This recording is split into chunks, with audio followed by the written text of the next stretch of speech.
girl, I want to be with you all of the time. The only time I feel alright is by your side.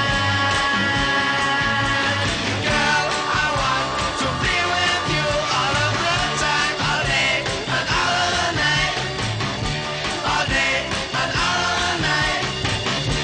All day and all of the night.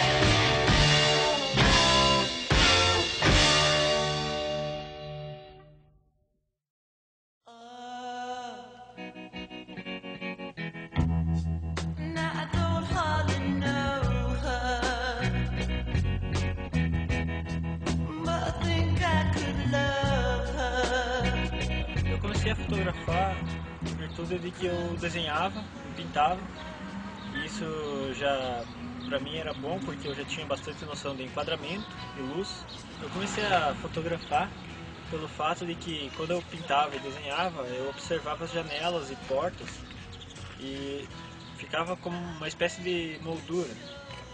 E na máquina fotográfica isso era bem presente, porque eu não precisava mais pintar ou desenhar, porque ele já estava pronto, então era só capturar a imagem que eu queria.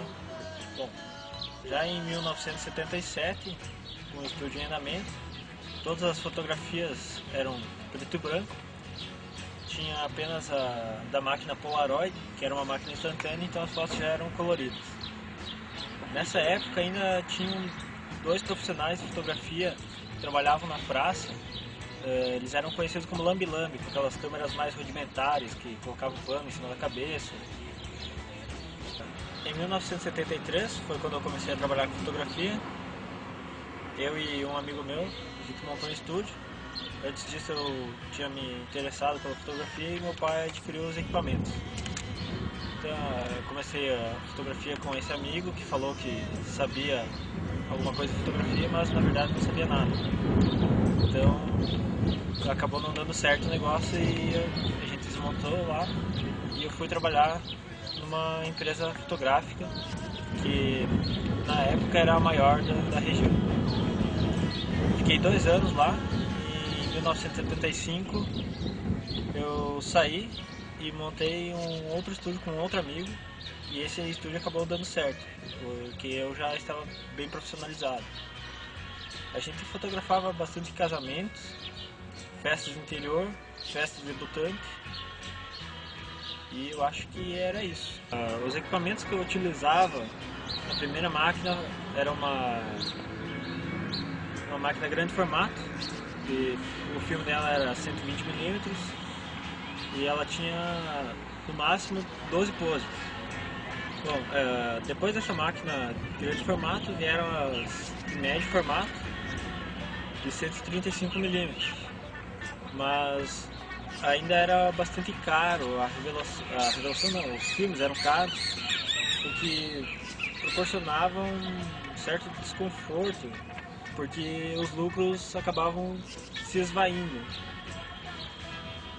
Depois dessas máquinas de grande e médio formato, que eram todas manuais, vieram as máquinas automáticas, o que facilitava bastante no trabalho, porque poupava tempo, porque não precisava ajustar a máquina de foto em foto, cada foto que tu tirava, ela ajustava sozinha, então isso era bem legal.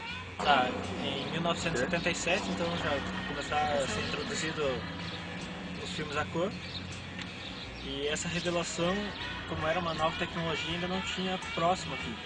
Tinha que bater as fotos e tinha que mandar revelar em Manaus.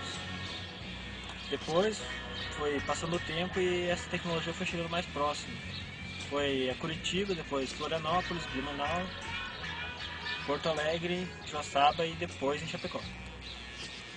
As únicas dificuldades que tinham na época foi quando houve a introdução das fotos coloridas, porque antes, como era preto e branca, podia ser revelado na hora e não era muito difícil, não tinha muito gasto, mas como as fotos passaram a ser coloridas e tinha que mandar para longe para revelar, essas fotos acabavam se tornando mais caras, além do tempo que se tinha que esperar.